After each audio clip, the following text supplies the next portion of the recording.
Shri Sharda school news પોડકાસ્ટમાં આપનું સ્વાગત છે। હું સોલંકી કૃષ્ણા, શારદા સ્કૂલની વિદ્યાર્થી। આજે વિશ્વ યોગ દિવસે મહત્વના આસન આપવા અપાન વાયુ મુદ્રાના વિશે હું વાત કરીશ। આશા છે કે તમને ગમશે। અપાન વાયુ મુદ્રાને ઘણીવાર હૃદય મુદ્રા પણ કહેવામાં આવે છે। કેવી રીતે કરવી?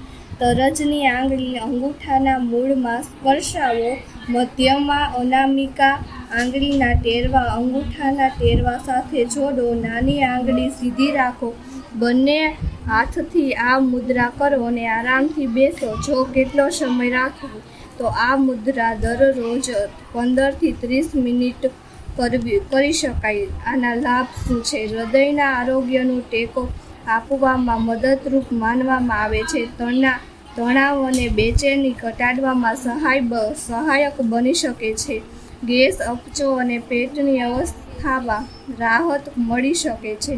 શરીરમાં ઉર્જાના સંતુલન માટે યોગ પરંપરા ઉપયોગી થાય છે। આના નુકસાન શું છે? લાંબા સમય સુધી સતત કરવાથી કેટલાક લોકોને ચક્કર અથવા નબળાઈ જેવી લાગણી થઈ શકે છે। જો તમારું બ્લડ પ્રેશર પહેલેથી જ ઓછું રહેતું હોય તો વધુ સમય સુધી કરવાથી અસ્વસ્થતા અનુભવાય છે। કોઈ ગંભીર હૃદય રોગ, છાતીમાં દુખાવો અથવા